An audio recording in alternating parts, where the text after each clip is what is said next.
Merci, Monsieur le Président. La fermeture de l'internat Fabre a suscité dans cette Assemblée et dans d'autres de nombreuses discussions depuis maintenant un certain nombre de mois. Monsieur le Président, vous ne nous avez pas convaincus sur les arguments mis en avant pour justifier la fermeture d'un internat presque centenaire, venant en soutien d'enfants en difficulté sociale et éducative, et je rajouterai en décrochage scolaire, qui est un point que vous venez de soulever il y a un instant dans vos propos, et qui sont issus de familles en majorité monoparentales, qui, je le rappelle, n'auront à la rentrée prochaine aucune solution équivalente à l'internat Fabre pour eux.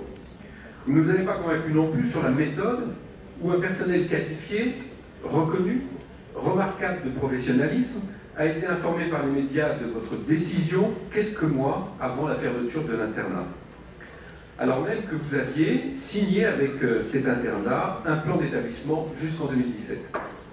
Je veux rendre hommage aussi à un personnel qui, dans une période difficile, a maintenu avec professionnalisme un accompagnement remarquable auprès des enfants jusqu'à la fin de l'année scolaire, alors que ces mêmes enfants vivaient parfois de manière traumatisante la fermeture de l'internat.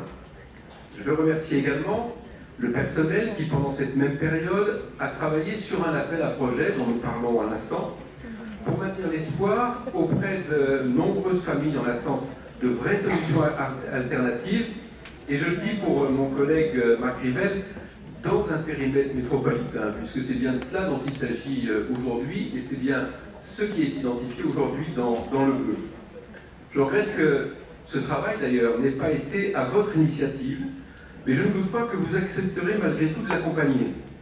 C'est le sens de ce vœu, nous le soutenons bien sûr, et j'espère que, contrairement au précédent, vous le mettrez au vote de notre Assemblée. Je vous remercie. Merci bien.